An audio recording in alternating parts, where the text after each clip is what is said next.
وای وای ګل سوار غنداب راځه چې ورسو ورشي ګلان وای وای ګل سوار غنداب راځه چې ورسو ورشي ګلان وسرلې راوي غنچه ګل سوار غنداب راځه چې ورسو ورشي ګلان تغلانو جوړ کړه ګلانو امیرونه ګل سوار غنداب راځه چې ورسو ګرانو لیدونکو بیا هم ښه راغلاست درته وایم د ښار څخه راغلو د کندهار ولایت ارغنداب ولسوالي ته او دلته زه په یو ډېر ښایسته باغ کې قرار لرم. په دې باغ کې بېلابېلې مېوې شته، انار، انګور، د دې تر څنګ توتې زمیني او نورې مېوې هم شته په دې باغ کې. تاسو موږ سره ملتیا وکړئ د خپرونې تر پای تر شېبو پورې د دې باغ د بېلابېلو ساحو څخه به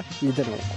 نغمې دي تماشې دي لوګران کوي سازونه نغمې دي تماشې دي لوګران کوي سازونه کوچي پیغلانو جوړ کړه په مینا اتړونه کوچي پیغلانو جوړ کړه په مینا اتړونه ساز د لوګري فنکي رقصونه د فنکي ګلنا چادر. درنو لیدونکو بیا هم ښه راغلاست درته وایم مخکې ما یادونه وکړله چې د همدې باغ څخه به لیدنه کوو. نو لومړی د همدې باغ د مسؤل چې زما څنګ ته ولاړ دی حاجي صاحب لومړی به درته ښه راغلاست ووایم بیا به وروسته د باغ د ځینې ساحو څخه لیدنه وکړو. تاسو موږ سره ملتیا وکړئ. حاجي صاحب لومړی تاسو ته ښه راغلاست وایم. خیر اوسې، مننه ډېره ستاسو. نو په کوم بخش کې چې ته غوښتنه لرې هغه پوښتنه وکړه چې موږ ته د جواب ووایو. ډېره مننه کوم حاجي صاحب. تاسو خو دلته دغه باغ جوړ کړی دی او بېلابېلې مېوې پکې شته. دا به هم لیدونکو ته ووایاست چې په بل چیش تاسو پاله کړي دي په همدې باغ کې؟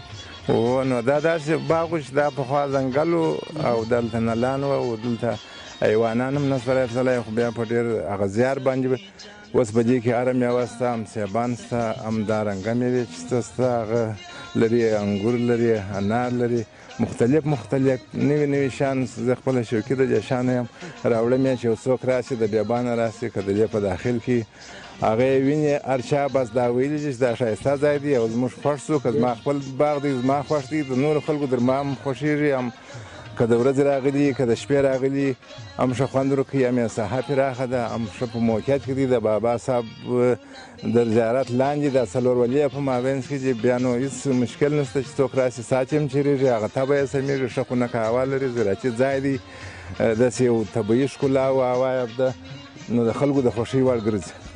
حاجي صاحب دا به هم راته ووایاست چې تاسو یو رسټورانټ هم پاله کړی دی دلې، څومره خلک تاسو دلې راځي؟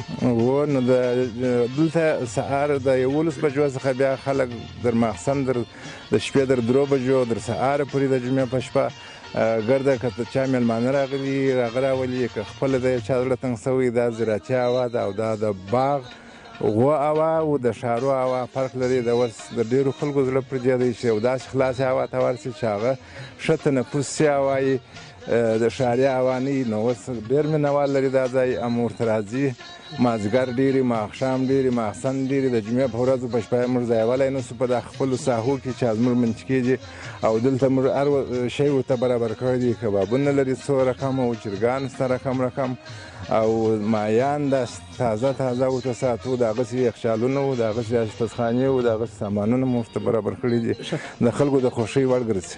حاجي صاحب دا به هم راته ووایاست چې ډېر طبیعي ځای دی، ډېرې میوې هم شته. څومره وخت کېږي دا چې تاسو پاله کړی دا باغ؟ نو دا چې باغ کلونه به نه رامعلومېږي، څویر به وي چې تقریبا 15 کاله شاوخوا به کېږي چې د هغه اخواته خو نو مځکه وه، بیا چې مو باغ کړی دی او دا هوټل و رستورانټ چې مو جوړ کړی دی، د دې 15 کاله کېږي. دا باغ د برادرانو په نامه موږ د باغ پر دروازه لوحه موښلولې ده او د رستورانټ هم د برادرانو او د ایدري رستورانټ په نامه مو جوړ کړی دی. نو بس د ډامبر په غاړه د سړک د نږدې دی، په باغ کې ښه یخ چینې ستا ښه یخې اوبه لري او ښه سایې لري رنګارنګ. نو بس د خلکو د خوښۍ وړ دی. خو موږ د خلکو دپاره دا نیت کړی دی چې دوی ته هم ګټه ورسوو، ځان ته هم ګټه ورسوو. هغه څوک چې کار کوي، که خپله دوکانداري کوي، که تجارت کوي، که په بیابانو کې کوي، که په داخل کې کوي، چې خپله ګټه مد نظر نیسي، د بل چا ګټه دې مد نظر نیسي چې یو شی پر چا خرڅي یا واردوي ولې وطن ته چې هغه یې دا وطنوال رانیسي باید د هغه څخه هغه وطنوال ښه استفاده وکړي نه چې د ده ګټه وسي او د هغو ته ارزښت ونه لري.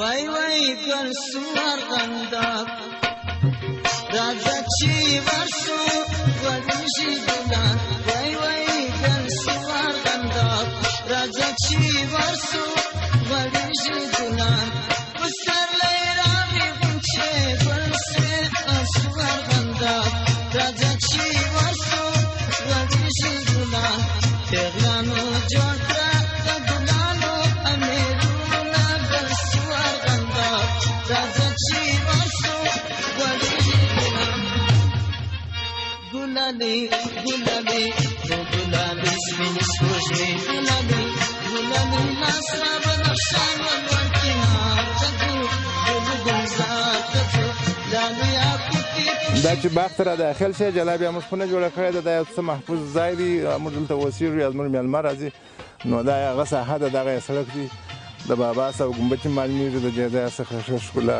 لري.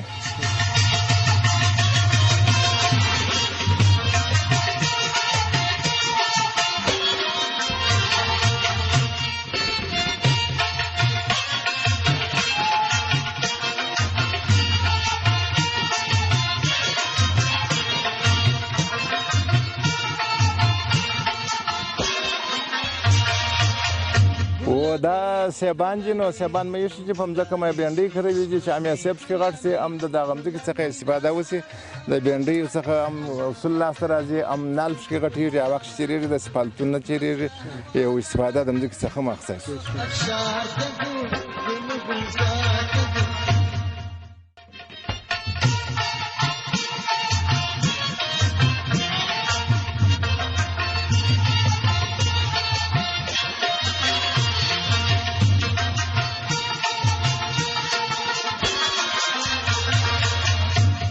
نغمې دي تماشې دي لوګران کوي سازونه نغمې دي تماشې دي لوګران کوي. لیدونکو په همدې باغ کې یو بله میوه هم ده چې املوک نومیږي نو حاجي صاحب یې په اړه معلومات راکړي د همدې میوې. و املوک خو پخوا په کندهار کې نه وه دا به پاکستان کې کېدله یا به په نورو ځایو کې کېدله خو اوس د دنیا شان ټول یو بل ته سره وصل شول نو بیا چې دلته نهلام پیدا شو موږ داسې یو قطار پر دا سړک باندې هغه خواته سړک دی دې خواته تاکان چې موږ په دغه شنې لاره روان یو نو ته چې داسې وینې چې داسې بار کوي هر کال ډکېږي او ښه میوه لري بیا د راړه وخته پورې ساته کېږي نو بس د دې څخه باید زموږ خلک ټول استفاده وکړي چې نوې میوه زموږ په وطن کې بالابود کېږي دا زموږ ستاسو د ټولو ګټه ده د دې نعمتو څخه به برخمن شو.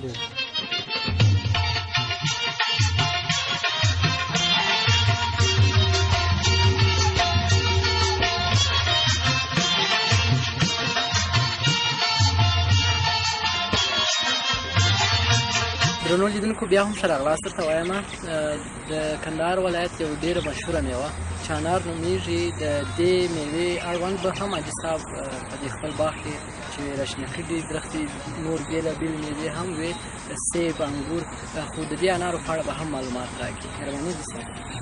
نو باغ کې کندهار خو د انارو ځای دی خو دا موږ د انارو په باغ کې یو چې هغه زموږ باغ دی د برادرانو په نامه د بابا صاحب په ولسوالۍ کې چې داسې وینئ چې دا چې انار یې کړي دي او بیا اوس د انارو د پخېدو وخت هم نه دی هغه ښکلا او زیباوالی په هغه وخت کې چې دی ښه تک سره وي نو بیا ډېر ښایسته ایسي خو بیا هم ستاسې د لیدو دپاره مو د انارو د هم یو تصویر باید یې په باغ کې رنګارنګ میوې موږ ایښي دي رقم رقم دي خو انار یې یو کلي شی دی په باغ کې بیا په ارغنداو کې نو انار کېږي په کندهار کې خصوصا ارغنداو دغه ګر کندهار د میوو انار یې مرکزي دغه شی دی کلي شی دی نو انګور هم لري خو دا موږ ستاسو د لیدو لپاره دا تصویرونه اخلو چې تاسو باید ووینئ چې انار څنګه په ځلېږي دا چې تاسو وینئ چې دغسې انار دي په دغه موسم کې د انار داسې پراته نه دي نو حاجي صاحب دا به هم راتللی د دې باغ څخه ډېر اصول له کومې میوې څخه ډېر اصولونه د انارو څخه اخلو ولې کلي میوه یې انار دي په دوم قدم کې بیا سیب دي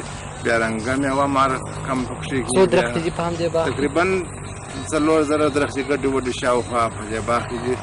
نو دا 40 تجربه ساحه ده، دوغونه درختې ځای وي ګډې وډې. زه هم خوشحاله یم، هم حاجي صاحب نه مننه کوم. خوشحاله خو په دې یم چې راغلو کندهار ته. دلته م د حاجي صاحب حیدرخان ډېر ښکلی باغ وکتل او دا باغ تصویر حاجي صاحب عبدالباري حیدري باغ په نامه، حیدري د سران دی برادرانو باغ. او دا باغ چې دا د برادرانو په نامه یادېږي، د حاجي صاحب حیدرخان مشترک باغ د لورونو سره. نو ډېر ښه ښکلی باغ جوړ کړی. ځینې خبرې خو په تصویرو کې راغلې، حاجي صاحب درته وکړې، ځینې چې موږ سره وکړو چې کوم تکلیفونه ده ګاللي په دې باغ کې، هغه ډېرې کمې خبرې په هغه کې راغلې. خو دا ځای چې و یو وخت یې زیم و، دې کې نلونه شنه وو، دا دوی په ډېر سختۍ آباد کړی، خاوره یې بل ځای نه ورته راوړې ده، ډېره خاوره او دې ځای نه هم استفاده کړې. خو دا باغ چې اوس ګورې لکه د جنت میوې پکې دي، نو دا په ډېر زیات زحمت باندې آباد شوی ده. دوی د کور ودانې دي، د کور ودانۍ موږ چې راغلو دې خاطر چې دغه باغ تصویر هېوادوالو ته وړاندې کړو چې که څوک وطن آبادۍ چغې دې نه وهي، همداسې د عملاً کار وکړي. نو هر سړی چې او څو ورونه چې 40 جریبه ځمکه د افغانستان آباد کړي، ټول افغانستان به دغه شي لکه دغه باغ چې دی. نو دلته بېلابېل رنګارنګ میوې وې، بوټي وو او مثمرې ونې وې. نو دا سیمه ورسره ډېره ښکلې شوې، هم حاجي صاحب ته ګټه ده، هم ټول افغانستان ته ګټه ده. نو د مخکې موږ ته وویل چې زه داسې کار کوم چې هم ځان ته ګټه رسوم، هم خلکو ته ګټه رسوم. او زموږ ډېر خلک داسې دي چې سیاست کې مسؤل دي، هم ځان ته تاوان رسي، هم مملکت ته. دا باغداري چې ده، بڼوالي دا یو مثمره ګټه ده چې چاته هېڅ ډول تاوان نه رسېږي، مګر ټولو خلکو ته یې ګټه رسېږي. نو هغه هېوادوال چې هېواد نه بهر اوسېږي، هغوی که د دې باغونو تصویرونه وګوري نو خوشحاله به شي او را به شي خپل هېواد ته. دغسې باغونه به جوړ کړي. موږ هدف هم دا و چې د کندهار یو ښکلی تصویر هېوادوالو ته وړاندې کړو، چې کندهار چې د جنګونو کوم تصویر دنیا ته وړاندې کېږي، هغه په خپل ځای به یو وخت حده پورې واقعیت ولري. خو دا هم واقعیت ده چې کندهار کې دغسې ښکلې آبادي روانه ده. موږ ښار کې وګرځېدو، ته راغلو ارغنداب ولسوالۍ ته، نو دا ساحه هم یو برخه ورته وکتله. ارغنداب ټول شین دی، ټول ښېرازه ده، ټول آباده ده. نو راشئ خپل هېواد دغسې زرغون کړئ چې هېچا ته هم ضرورت پیدا نه شي. میوې پکې دي، د جنت میوې، انار، انځر، زیتون، دا ټول د جنت میوې دي، دا ټولې دلته شته ده.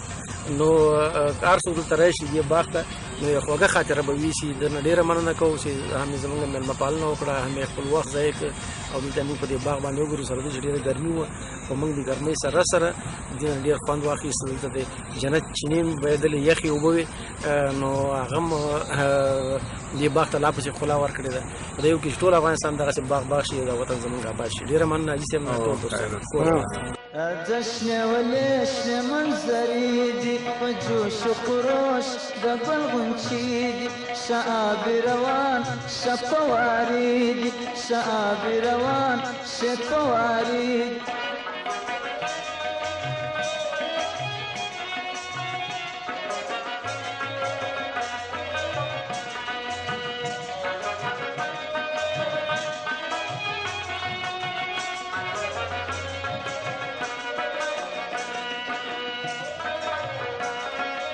درنو لیدونکو، بیا هم ښه راغلاست درته وایم. د دې باغ تر لیدو وروسته حاجي صاحب د دې ډوډۍ هم اماده کړې وه چې ډېر ښایسته کباب یې پوخ کړی دی، د چرګ کباب، چې د حاجي صاحب څخه به زه لومړی ډېره مننه وکړم. حاجي صاحب ډېره مننه. خیر اوسې، ستاسو هم ډېره مننه. لیدونکو، تاسو موږ سره پاتې سئ، د خپرونه لا هم جریان لري. راځه زرغونې سرې ټولونې د درختو زرغون پوړنې، راغلې توتان زرغونې بوڼې، راغلې توتان زرغونې بوڼې، پر سر د لیلا کوم زرغون شار دی.